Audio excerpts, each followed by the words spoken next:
Hi, everyone. I'm Charles Suggs, software developer at SmartLogic. And I'm Emma Whamond, software developer at SmartLogic. And we're your hosts for Season 15, Episode 7. We're joined by Ellyse Cedeno, the founder of Heuristic Salvo, an engineer and a product leader with over 25 years of experience building everything from games to health tech systems to early internet platforms. In today's episode, we're looking at the parts that aren't being automated: curiosity, judgment, soft influence, and why the human side of engineering may be more important now than ever.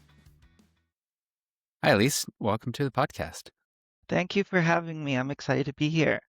Yeah, we've been looking forward to this conversation. Ellyse has been around a number of different industries over a very interesting career that spanned Netscape, working on early search engines, Nickelodeon, medical research at Mount Sinai, multiverse, building role-playing games.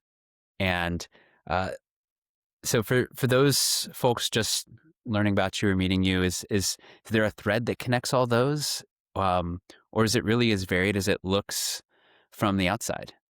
Well, you're landing the first big question, the difficult one up front. Let's figure this out. I don't really have a great answer for this because just like the theme you talked about, curiosity. By the way, I'm neurodivergent. I have ADHD. I'm also autistic. So the ADHD part is like there's a certain amount of impulsivity, right? Like you want to do what you love to do. And I think like when I started working, that was totally by chance at early search engine companies building a search engine and and web crawler. It was a little bit just like, okay, I'm doing this on like one of the main search engines, but what does the real internet look like? What's the middle of it? What's the biggest part of it? At the time, that was Netscape. So I was like, okay, I got to go there and figure this out, like see what it's really like. So it was sort of just always following my nose and my passion. And you grow up like I grew up playing like 8-bit games on a Commodore 64. So just like a lot of programmers, it's like falling in love with computers. Gaming was an essential part of it. So like after Netscape, I knew a lot of people who were like able to start a company and in the mindset to do so. And I was like, instead of joining EA or something, why don't I start a company and we'll all learn how to do gaming, from there. So I think it's really down to that curiosity and interest, that sort of led me from one thing to another. And just to spend just a short while more on it, gaming moves fast. You hear about game devs sort of burning themselves out and everything like that. And I think the other counterbalance for me is something to do something that's slower and super meaningful, and that's healthcare, right? That's why I worked at Icahn School of Medicine at Mount Sinai doing research, and also like apps for chronic diseases. So there, you're moving really, really slow, but after you come out of a game company, you actually really welcome that. So it's a little bit of back and forth. That's kind of like the link between a lot of the companies that I'm working at. And then how did that link, or how did this path then lead you into the world of Elixir? How did you come to this space? Well, programming languages is something that I just love, right? So I've moved from Evernote to Joplin, and I have a list of programming languages that I'm just sort of invested in or want to like check out, right? When I started learning programming, I think Little Lisper was one of the first books that I read. So I was like functional programming was something that I loved from the very beginning. And then after that, you do a lot of imperative programming. But honestly, it was always like whether you're doing search engines or building massively multiplayer game backends, you're dealing with like parallel concurrent distributed systems. And in most languages, that kind of sucks. So in one of the things I do when I'm like playing with a new language is to see like how would I write this, like maybe a game backend in this new language. And when I saw Elixir, I read Sasha Urich's book on Elixir, Elixir in Action, and it just made so much sense with the processes and OTP and Gen Server. And I was like, oh my God, this gets rid of all my deadlock problems, all the mutexes I need to like handle, and it just made it lovely. Caveat, yes, you can have circular references in processes and you can have this similar situation, but it's so much easier looking at a process topology compared to looking at all your locking orders. Does that make sense? Like, yeah, and I think for if you're doing that kind of work, then working with Beam is really, really awesome. Makes a lot of sense to me. So last year you gave a talk at Goatmeyer about overcoming a hardware phobia and getting into nerves. At a point in your career where most engineers would start specializing even harder, you picked up something brand new and gave a live breadboard demo of a theremin. So we've talked about your career, learning different things, exploring languages. What does it mean to you to take that or keep that beginner's mindset thing going decades in? Beginner's mindset is really interesting, and it's nothing that I actively work on. I think really that all of us are curious by default, right? And what I've seen, I've managed a lot of people, is that when you're in it for your job day in, day out, and you're using the same technology day in, day out, you can get burnt out on it, right? And I think it's important to like try something different every so often because it reinvigorates you to explore something. That can mean a lot of discomfort because sometimes that means leaving your job or finding another position in your company. And it may not even. Honestly, sometimes the people who stick with it get their payday and they do really well. So there's something to be said for just sticking it out. But I think when you look at your internal happiness and you're like, okay, is this meaningful for me? Am I happy with every day that I'm spending on this thing? Then exploring is really important. So I think it's more about not letting yourself get stuck on doing the same thing because everyone I know wants to try things, wants to do something. So with the talk I gave at Goatmeyer on nerves, one of my hobbies is singing, choir, music, all of that. And to meld like, let me finally try to do something with, I call it wires, because I'm like really a programmer. So like actually like getting wires and plugging it into a breadboard and using like chips and stuff. That was a little scary for me. It all worked, but I tied it to my passion of music. The original talk, I was going to actually sing with the theremin, but as all things happen, you run out of time. So I got to demonstrate the theremin, but I did not get to sing it. I remember I was like, she's my ex now. Long story, but I was showing her and like we're both singers and like I was like, I'm gonna learn how to sing with this. It just didn't happen in time.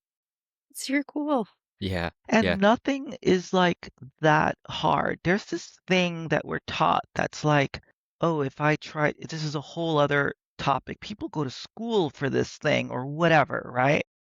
But like really, when you go to something like today, I'm in Berlin. I went to Exheim, which is a hacker space, and people are there like making clothing. They're jamming on synthesizers and music. They're like doing all this like stuff all the time. And I'm sure most of them did not go to school for this. You just go there, you do it, you learn from other people, you learn by yourself, and it's amazing how fast you can pick up on things. So I think some of it is also like not letting the perfectionist sort of like mindset and like this is the orthodox way of doing something because you can always learn something. When I joined Mount Sinai Icahn School of Medicine, I joined the genomic sciences, genetics and genomic sciences department. I did not know anything there, and I just had to learn it. It was a little bit like, yeah, it was a little bit like baptism under fire. Takes a lot of courage to be a beginner. I think it takes a lot of confidence to be able to go back and say, yeah, I'm going to be okay being bad at something again. I'm so glad because when I said perfectionism, I didn't really know how to tie it into what I was saying, but I knew it was there, right? And then you did it for me, which is like you can be afraid to try something because you're going to be bad at it. I sing, but I'm not that good at it. It's not like my natural talent. My natural talent is what I'm doing now, which is just I can blab. I can speak, I can go to a conference and speak in front of a group and I don't feel nervous about that's what I can do by default. But the stuff that I try to learn, I'm actually unfortunately not that great at it.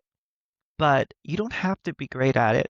What matters is you have fun with it and being halfway decent, you can actually end up making something. Sounds like you maybe place some importance in spending time with passion projects or experimenting as part of just growing as an engineer, and but also just staying happy and interested in work with technology. Yeah, and I think passion projects is kind of like there's a couple of ways to look at this, like just to reframe what you just said. It's like you place importance in doing something that you enjoy, that you don't hate doing. And yes, I think that's important. And I think like when sometimes we're told like work has to suck or what you spend most of your time doing has to suck. And that's just not, I don't, you know, believe that, right? So whether that means finding a different job, whether it means finding ways to split your time, whether it means living an unconventional life in a way, like right now I'm doing kind of strange sort of like set of consultancy sort of work. Um, I think you can find that mix. And passion projects, it's a funny thing because in tech, the world changes so fast, right? It changes so fast that if you just assume that you went to school or you read a book and you know how to do something, that's not going to work for you for forever. You need to kind of like keep with the times or what's actually used changes all the time and how we do things change all the time. So most people don't only learn that at work. It means like going out of your way and trying to learn some of that yourself. So I think that's where like, the passion sort of matters with working inside of tech. Do you think the passion makes it easier to like make the time for it? Because I don't know, for me at least, it feels like it can be hard to make time for side projects um, after working full time job, and I have other things that I do too. It can be hard to then also make time for that and to like consistently keep with it for weeks and weeks. How do you make that work? This is a really great question, and there's a very difficult, this is going to be a sort of a hot take. I love it. I think that a lot of us prioritize a lot of things that make our lives very difficult and very, very full of things we have to take care of. We put pressures on ourselves, and whether that means all the mortgages, debts, the whatever it is, like whatever you're feeling, you're thinking about, it's like, oh, there's this tendency to be like, oh, I think I can add that one more thing in my life, right? But you add these things, and next thing you know, you have no free time to explore, to sort of like have that time to yourself. And I think just like, people say block out your calendar at work or whatever, like we have to block out and protect time for ourselves, whether that means it's a passion project or whether that just means decompressing at home, spending time. How, like, I've spent my time living, I grew up in New York and then I moved over to the Bay Area and I did a lot of startups there, right? The common denominator is people work a lot, and depending on the company, it's like there's a certain like pride in working more. And when you do that, it means you have no time for your life and yourself. I've lived in France for 9 years now. Mhm. It's a very different Mhm. culture, right? It's a Yeah. very different culture where it's like, even though there's startups that give you unlimited time off in the US, people in France, it's like no one has to, if you say I'm taking 3 weeks off, there's no question unless there's literally like some kind of incompatibility in the schedule. It really has to be a big deal for them to deny you. And there's no shame in like turning your phone off. But when I work and consult for a US company, it's always like, I'm going away for 3 days, but I'll have my phone. You can reach me. How much do you think you're decompressing and able to enjoy yourself and explore your interests when you're in that mindset, right? So, I'm not giving you an easy answer. It's something that I think people have to give themselves so that they don't end up filling their life with stress. And this has nothing to do with technology, right? This has to do with how you manage your life. So there's that. Second part is work can be your passion project, right? Like you can really enjoy your work and work can give you, depending on where you are and how you work with your managers and whatever, you can find time to explore and do things that you love. I love that. um, I think that allows you to, at least to your first point, like allows you to have that space for curiosity again, right? In order to decompress. Then you can take it back to that second point where you get to reset and go, like, what can I do to make my work like part of my passion project? Or like, how do I give it back to work so that I'm curious and passionate again? If you're happy, you'll do better. And like at Yeah. when I was at Netscape, I learned how to fly a plane. But what I just did is I would just duck out and go to the airport in Palo Alto. Netscape was in Mountain View. And I would just be gone for 2 hours every so often. I didn't really ask anyone or tell anyone. I just did it. And every now and then I'd come back and there would be a fire. But if you're good at your job, they're not going to fire you, right? So like sometimes you have to stop being a people pleaser and just do it. Just do what you need to do. Yeah. Just make the time for what you need. Make the Prioritize time what you need. and don't feel guilty about it because when this is over, you're not going to be thinking, I wish I spent those 2 extra hours in meetings. Mhm. That is so true. um, Outside of flying planes and singing and playing the theremin, do you have any other non-engineering or engineering hobbies that you'd like to mention? I have a lot of hobbies. I have a list, the autism thing. I have a list of hobbies that I'd love to do or that I do enjoy doing.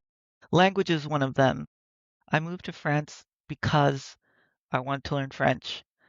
I saw like my mother would have like these cosmetic things and they all be like, French names. As you probably know, there's a lot of cosmetics and skincare that come from France. And I was like, look at these like little marks on these letters. What could this mean?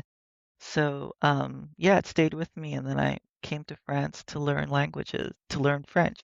So really love languages and the choir I sing in is a Japanese choir. I'm working on understanding that, but I sing in Japanese. I understand very little of what I sing, but I hope to change that soon. So yeah, and prior to that, I loved dance like ballet and jazz and modern. The curse of this is that you only have so many hours in your day, right? And I'm trying to do the thing that I said earlier, which is like give myself time. So I can't just do back to back everything. And there's seasons, right? You come back to Yeah, it and you remember it, right? Like it sticks with you. Mhm. Unless it's okay, here's the embarrassing thing. I don't know how many programmers admit to this, but I forget syntax all the time. I get so stressed because like you ever do pair programming, someone's looking at your screen, right? Oh, it's the And worst. then so like I'm writing some code and then I'm like, wait, do I put a do here? Wait, and then you just blank out on some basic syntax. And you're like, oh my God, my coworker must think I'm a freaking idiot. But, I mean, these days, a lot of people use like Cursor or something. It just writes it all for you, right? But I mean, still, you want people to think you actually know basic syntax. I forget it all the time. Gets worse for me too when I'm hopping between languages, Exactly. especially if they're different paradigms, like functional and something else, like going from Elixir to JavaScript to Clojure to, you know, Yeah, for me, it's actually harder when it's within the same realm. Like if you go from Haskell to Elixir and Erlang, something like that, mm, like there's similarities in like how you do comprehensions or how you just like do lists or whatever, but there's little changes like, oh, this one uses brackets, this one uses whatever, and like sure. the tuples here are in parentheses, here it's in brace. It's like, yeah. Yeah. But I bet the people who just write Java every day for the last 30 years, they don't forget. So there's something to be said for, doing that. I hate to rag on Java, but I'm glad I'm not programming Java every day. Same. I hear JVM's great. I was just talking to a friend of mine about Clojure. One day I'll Mm, check it out. But yeah. yeah. Clojure's fun. I like it. Really? Yeah. Yeah. There's a lot I of hype prefer behind Elixir, it. but I like Clojure. I did a startup in Scheme. Here's the funny thing. I did a startup in Scheme. It was like a microblogging startup, and Scheme is known to be one of the simplest languages out there, right? And this was in the Bay Area. We were in Sunnyvale. And one of the biggest problems we had VC money, so we're trying to do the normal thing of hiring like 50 engineers really fast. I could not get engineers who would program in Scheme. And the people we did hire, they had a hard time grasping it. I think it's parentheses that people don't like. I have no idea. It seemed I don't I really just don't understand. But this was when like, developers sort of like ruled everything and they could like dictate everything. So perhaps they were just like, I'm not doing Scheme, so no. We could command a little bit more. Yeah, now it's just like, where's the AI interviewer?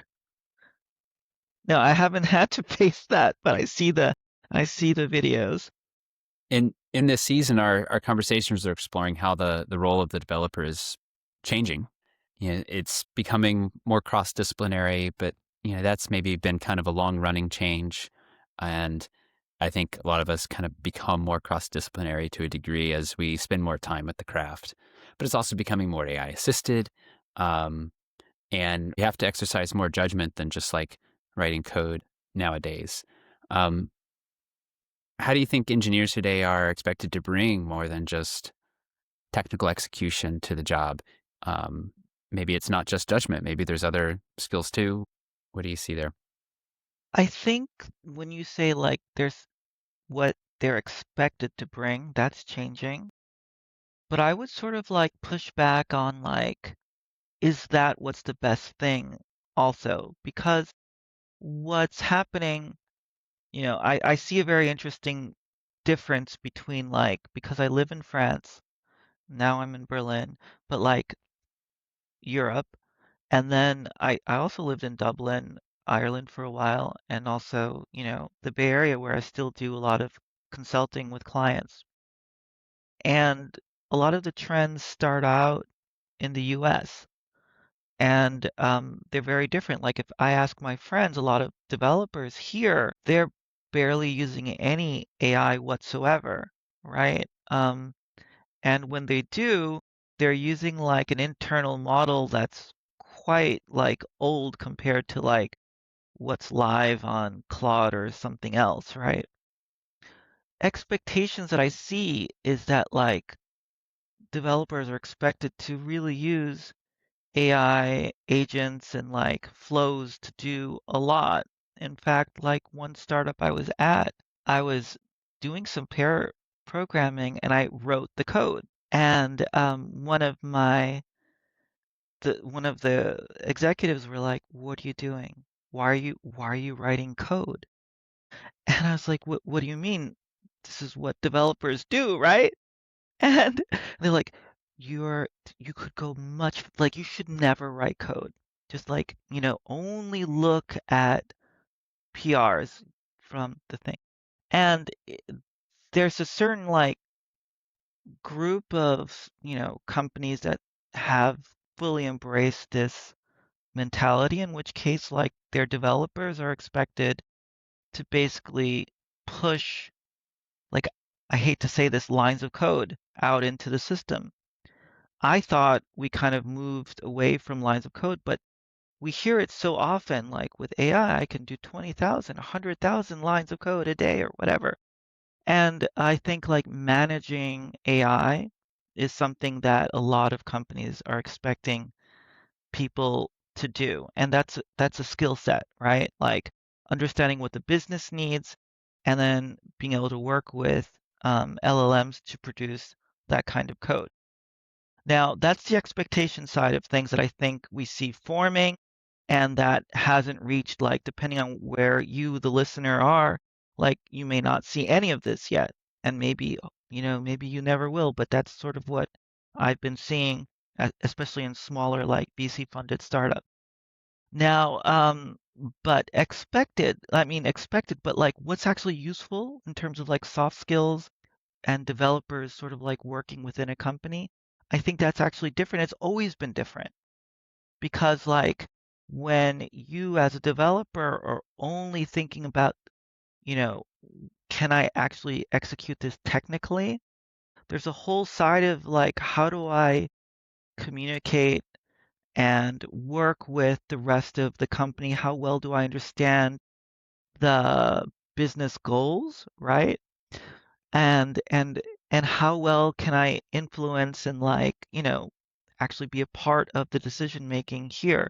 And that's what's going to help your career and help your position within a company. And here's another hot take. Companies never tell you what's important for them.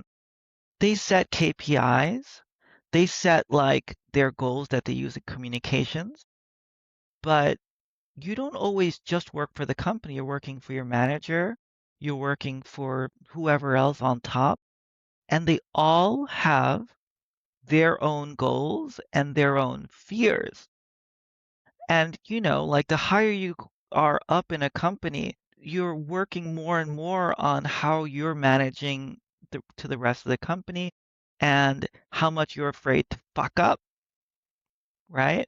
So one of the key things I think is when you talk to, when you look at your position in a company and is to understand what what are the things that the company, my managers and everyone, what are we trying to do and what's the stuff they're not telling me? What are their fears? What's keeping them from like sleeping well at night, And if you can solve those problems or even show that you understand those problems, then all of a sudden they're like, oh my God, there's a weight lifted off of me.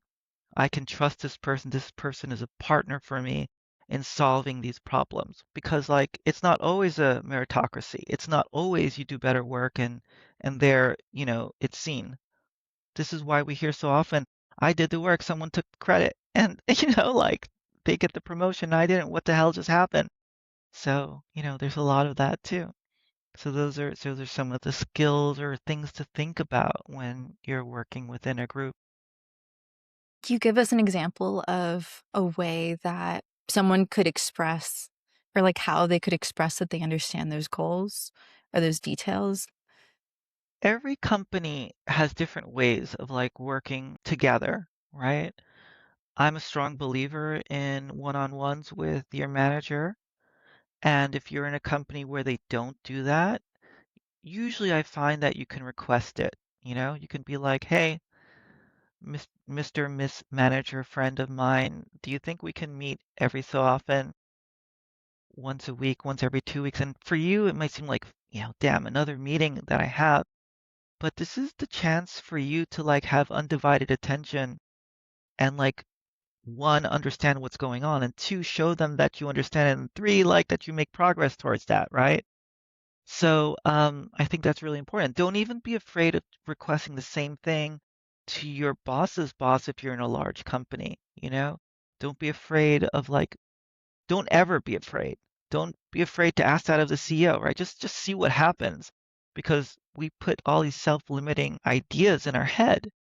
And then when you have that chance, it doesn't have to be every week. Just when you have that chance, you can first like feel it out with them, right? Like, hey, like what are some of the things that you're noticing that we're having a hard time getting done, or what could we do better, or whatever. And then you can talk about it with them. And that's when they can recognize that you're actually listening, you care, and that you understand. So I don't think it has to be that difficult. And then always try to find ways to like, once you feel more comfortable, to disseminate that information to others. If they see you actively trying to like, address it and make sure other people know it. There was one guy I know who would always write like product documents or like summaries of something and put his name on it. Even if it was like my meeting, he would put his name on it. And I asked him, why do you always do that? What are you doing? He goes like, I don't remember exactly what he said, but he who controls the document, puts their name on it, gets credit for it. And I'm like, damn. And he became a really big person in Amazon and is doing big things now. Like, I think he had something there. I feel like there's a little bit of a common thread through a lot of this of curiosity, of staying curious about technology and new things, staying curious about what are the motivating factors behind what we're doing here? What are we really trying to achieve? What are the goals that we really have? How can I do this better? What's a different way? And I feel like that kind of connects into some of what you've talked about with soft influence and how you can maybe shift things in a direction that you would like to see them to go without like banging it over people's heads or dragging them along, but perhaps maybe getting people to buy in and be open or into that as well. You gave a talk recently called Softly Surely, Bringing Elixir to Work. It's a great talk. Maybe you can dive a little bit more into kind of that core idea of soft influence in engineering culture and how that is beneficial. When I started this gaming company, we started growing. So the CEO, I was CTO. The CEO's like, hey, we should bring a VP of engineering. So, my role would be more like technology direction and speaking to outside people. And the VP of engineering would sort of manage engineering. But like we were a team that really had a lot of fun. We played D&D together, like it was when you play D&D together, you're a tight group, right? But like when we hired him, one of the first things he said to me was like, I need these people to report to me. And I asked him why. And he said, because like, how else am I going to get them to do anything unless I can fire them? Right? Right? I mean, and this isn't something that's like, oh, that was back then. No, this is today. Like, there's still people, there's maybe most people, I don't know. This is not something rare. But like when you look at soft influence, I think it's almost better for you to say, like, I'm happy that I have no hard power over people because if we can manage to do something together when I can't force your hand, then I know we're actually doing it together? And they don't feel that pressure. Like, if you're managing people, try hanging out with them after work. It's not always easy. They don't, it's like, oh, you're my boss. Like, it's a little bit hard, but like, it's actually beneficial often, I think, to just sort of like be able to work with people because now they see you as a partner, as a colleague, as a peer. So, yeah, I've always enjoyed that kind of situation. So when you start with that assumption that like, okay, well, they're asking me to get this project through, through the door or whatever, shipped, but I have no real control over anything. How do I get this done? It probably means talking to people, probably means figuring out how they feel. And then it probably means like when you see issues, bring it up to people that, can help fix it. Now, if you are a developer, that doesn't mean you can't also do some of these things, right? Like I've done roles where I was, you know, purely technical, purely like leading technology, project management, product management, marketing, analytics, lead, whatever. But like in all of these things, like I've always just said, okay, that's my role, but like at the end of the day, we want to get this done. And so if every team member sort of has this approach, especially you, then I think that's very, very helpful. I don't know if I've given any strategy to do that, but I think part of it is starting with that mindset that you don't have to fire them. You don't have to threaten to fire them. That's not how you work with your partner, right? I hope not. It's like, oh, if you don't get those groceries tonight, you're fired and you only get one chance. No, it's your soft skills, hopefully, to get that to work. And if you're yelling at them too much, that only works for so long. And I think in the situation where you're working with people through more soft influence, more carrots versus stick, more collaboration as a team, as opposed to kind of this top-down fear stick kind of motivator, people will be more trusting and more willing to dive in and work with you and maybe put up with some other things that are unpleasant because, well, I've got more of a partner in this person as opposed to someone I need to fear. Yeah, and like let's be honest, like not all companies are well suited for this, right? Like if you're working at a company where the goals are changing every week, that the teams are getting like from up high, like here's your new product. We've changed everything. What can I say, right? Like you're not going to be able to keep people happy in that environment. No one can, Hmm. right? And that's when you have to be realistic and think like, is this somewhere that I want to be? Because you can probably stick it out, but at some point when you look around and everyone's demoralized, there's only so much you can do. And at that point you could try to convince upper management that, this is a problem and why don't you let's try this approach for a little while, figure out why they're afraid to change the approach or something like that. But at that point, you have nothing to lose because you know what's going to happen after a certain amount of time. It's just not going to work.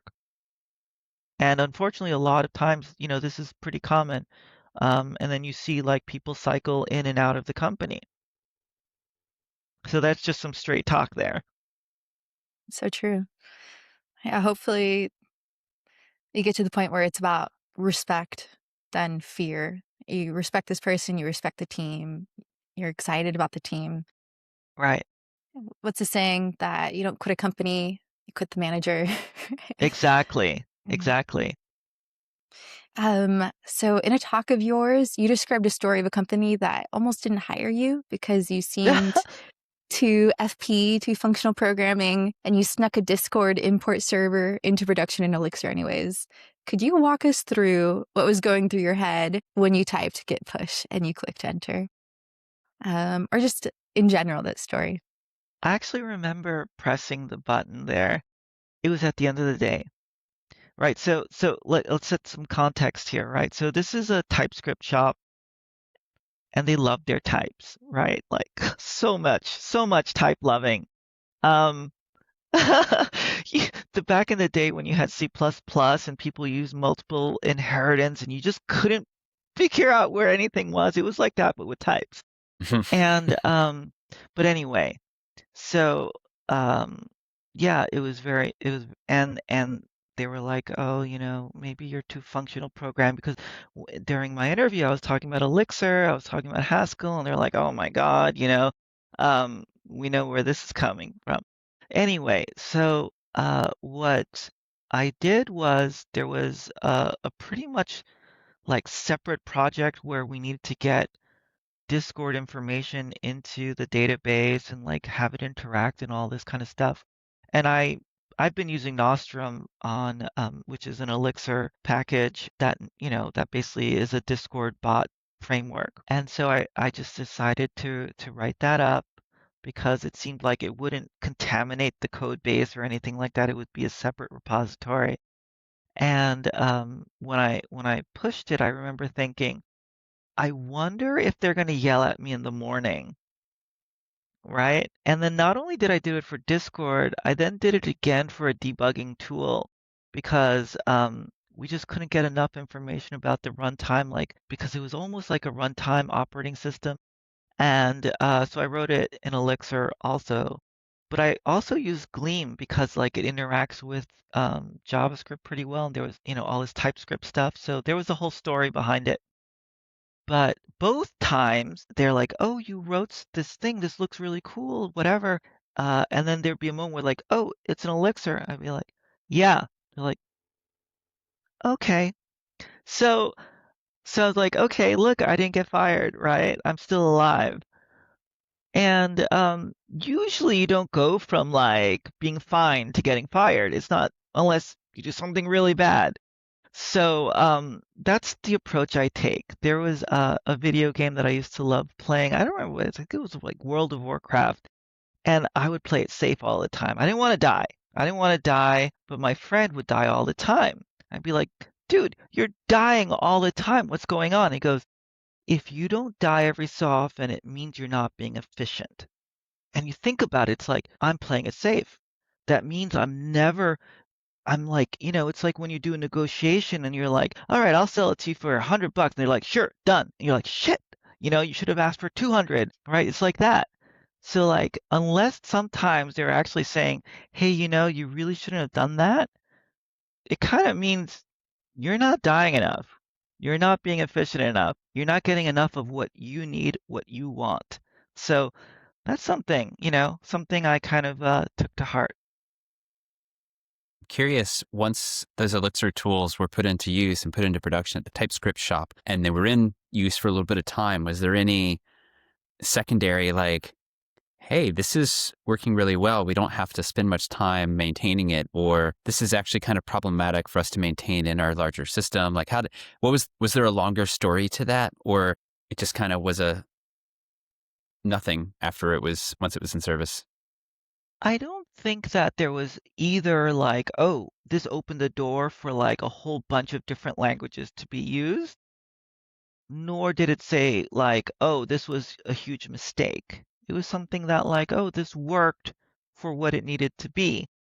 And I think that it means that if there was other occasions to actually like build something, that people can think about using the best tool for the job. And I think that it did open up like a lot of the possibilities of using Gleam forward because like it's a really nice way to either to actually compile to the JavaScript target or to the Beam target.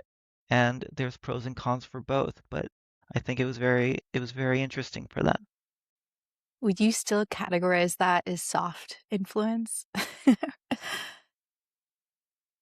This is a really good question. I don't know. I don't even know, like, soft influence. It's kind of like saying, did anyone give me the hard authority to say you're deciding what technology stack we're using, right? And the answer is no. And you want to, like, move to a certain direction. You think it'll be good, right? And in this case, it was also for my self-edification. I enjoy doing it, right? Remember I said like you're writing Java code for 30 years or whatever. I didn't want to be writing TypeScript every day, right? And I remember when I started writing in Gleam and Elixir, I was like, oh, this feels so much better. Sorry, TypeScript people. Like, oh God, it just felt so much better, right? And so, like, yeah, I would guess I would still say it's something different from hard authority, right? And exercise it as often as you can. What does soft influence look like when it fails? Is that just a no, we're not willing to go that direction? Is that it? Have you noticed? Have you had experiences? I love this question. So like I don't know if I'm answering exactly that, but like you ever have like a project manager who's like you can tell they have no idea what they're talking about. They're just like, "Okay, I heard you. So like this project sounds like it's going to be late," and you just told them like the database is ruined. There's no way in hell this is ever going to go live. Like, can we do some brainstorming and like figure out like you're just like, "Have you not heard a single word of what I just said? This is this is DOA. Like, there's no way we're going to succeed here." So I feel like soft influence fails when you just have the soft and you have none of sort of like, why would anyone follow you if you look like or sound like you have no idea what you're talking about, right? Let's use Elixir. Why? Because I heard there's like this process thing and like there's some kind of supervisors that like, I don't know, self-healing and offensive programming. It's super cool. Like, no, that's not gonna work, right? Like, learn your stuff, make sure you can talk about it. Don't be lazy about it. Like Mhm. someone sending you an email and say, "What's your thoughts on this?" I hate those emails because it means they didn't think about it at all, right? So soft skills work when you can back yourself up with some actual knowledge and actual talent, right? So don't go in there thinking I'm a dev and I love all of this soft skill stuff. I'll go for it all the way. You know, let's try to meet our KPIs. Let's try. No, like know what you're talking about so that you can actually do it. Mhm. Yeah. So there's the extreme example, someone who does it all on their own. They don't work with a team, but they're super competent, right? There's the other example, they can't do anything on their own and they need the whole team, but they don't know what's going on. Like you need both. Try to be somewhere where you actually have, some competencies on both sides. So that's where I think soft skills make you look stupid, you're cringe, stop doing it. What um, I feel like that's a good segue to this question we have about uh, what Sorry, does it look? What? I'm giving you honest answers. No, honesty is great. Honesty is great. The a place that I worked at, they there was a project manager from a different firm that we were collaborating with, and a coworker was blocked in a number of tickets, and the project manager comes in and says, "Oh, I can unblock you," and just changes the status of the tickets to in progress. Like, there, you're unblocked. Voila, how awesome. Thank you so much for unblocking me.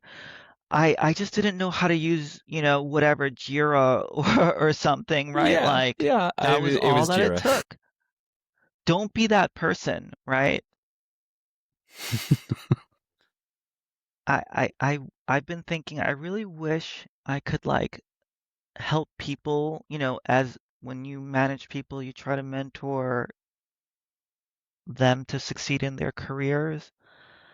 It's really hard, and I've, talked to other people who tried to do it's really hard to help someone like have that, I don't know, business empathy to just sit there and understand what the other side is, you know, when they said this, it means that they're concerned it's going to fail. When they said this, it means they don't want to do it. Like there's so many conditions to all of it.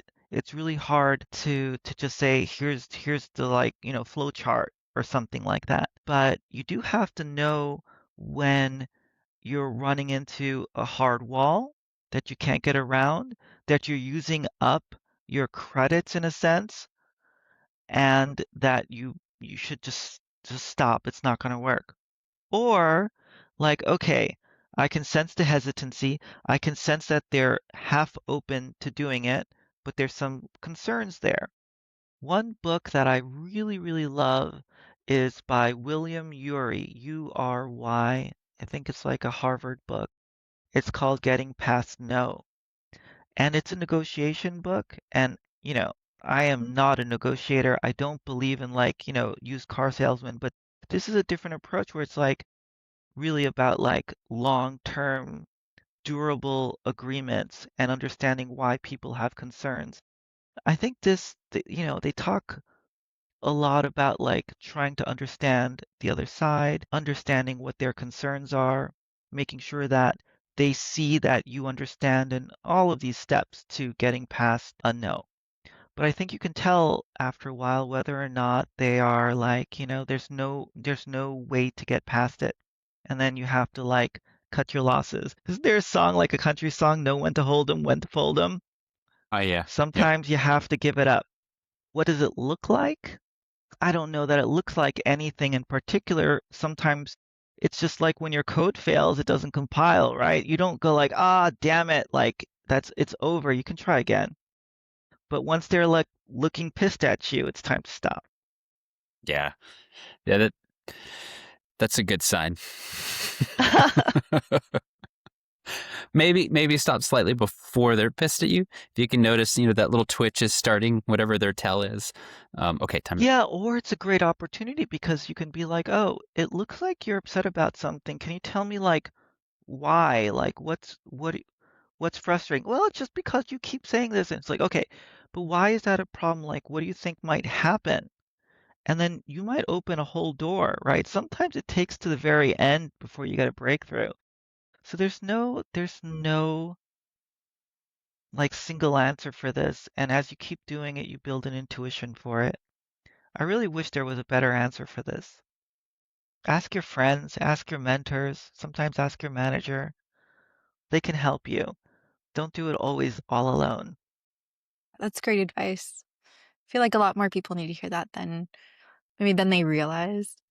So, for developers listening who feel boxed into a narrow career path or disconnected from the reasons that they got into programming in the first place, do you have any advice for them? And what's something that they could do, something that they could start practicing their own? There's a funny thing. I do a bunch of streaming too. Not recently, but I have. And when I do programming streaming, one of the top questions is like, how do I enjoy coding? And these are beginner coders, right? And I'm like, you shouldn't be asking this question. If you're learning to code and you hate it, then, you're not enjoying it. Then there's a problem like right up front. It's kind of like, oh yeah, like so I just started, dating this person and like we're always like fighting. How do we stop fighting? It's like, God, you're 3 dates in and you're fighting every day? This is a problem, you know? Find someone else. And I think we saw a lot of it because programming was viewed as like a great way to have like make money and everything like that, right? And so there's that answer for people who are early on, like find something you want to do because you actually enjoy it. If you hate it from the very beginning, I took a biology class, I hate it, but how do I succeed in getting my PhD in biology? Well, no. But if you are programming for a long time and you used to love it and you find that you no longer love it, then I think it's just like, all right, God, this is going to be controversial. Is, like when you have a child, you often go into parent mode and it takes up your whole life, right? It's everything. And after a while, like you kind of forget, some people forget like what they love. And once they start having free time, there has to be a moment of rediscovery of like, what what am I about? What do I like to do? And there's a couple of things here. One, just like and this happens with work, that's the analogy. Like work becomes all consuming until the point where you're just working for work and you forget like that at some point before you had other things going on. So I think there's two things. One is if you're starting to notice it, before it fully happened, then you carve out that time like we talked about before, and don't do programming, do other things. It'll help you actually enjoy programming. It's kind of like ironic, but like do something else. Um, but like when you do finally find the time to do it, do something that you actually enjoy doing at the moment. Don't think about the end result. So many people think about the end result and say, I'm learning this language just to do X and Y. If you don't enjoy actually like learning it and playing with it, then it's going to be really hard because you're always going to be measuring yourself to that perfect goal that you're trying to achieve.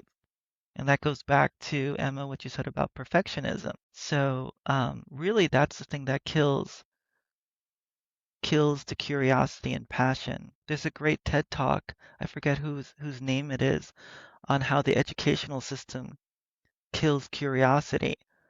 And a lot of that has to do with perfectionism, So go look at that TED Talk. Gosh, I wish I could talk to you for the next like 10 hours. um, Well, 10 you're so hours is a bit interesting. long. Maybe a little bit. I think you have enough to fill it though. I think we're at time. Is there anything you want to mention that our listeners can follow your work, where they can keep up with what you're building? Any last or final plugs for the audience? My latest passion thing has been building that MMORPG game server in Elixir. I just did a talk on it recently at ElixirConf EU, and it was really fun. I ran out of time. I had a talk that was supposed to be like, what, 40 minutes? And like when I noticed that like I was a quarter of the way through and it was like almost over, and I was like, God damn it. This is what, but the problem is I don't rehearse. I just kind of just start talking just like this, right? And yeah, I could just keep talking. So anyway, I'm doing that, and the game server is I put it all on Codeberg. GitHub is at 0 nines now, so go use Yeah. Codeberg Yeah. or whatever, something else.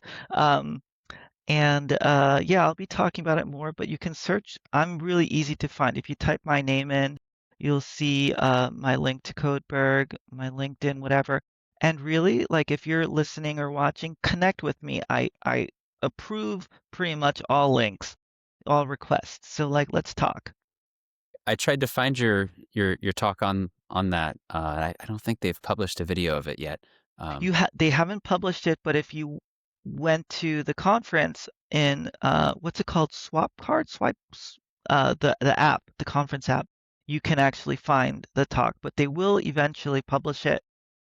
And I think it's going to be soon. They're not intending to keep it like, paywalled or whatever for very long. Yeah. That would be my assumption too. Oh, and there's the Goatmeyer. I'm on the program committee Yes. for Goatmeyer, which is coming up. So check that out. It's going to be an awesome conference, and I will be there. And I'm not talking there. I'm just going to sit back and enjoy everyone else. So I'm really looking forward to that. Definitely had some FOMO from missing the last one. Yeah, it was so awesome. You talk to most people, they're like, "Oh my God, it was like an experience." So cool. Well, Ellyse, I would love to keep this conversation going longer as well. Unfortunately, we do have to wrap. So thank you so much for joining us. It's been a wonderful conversation.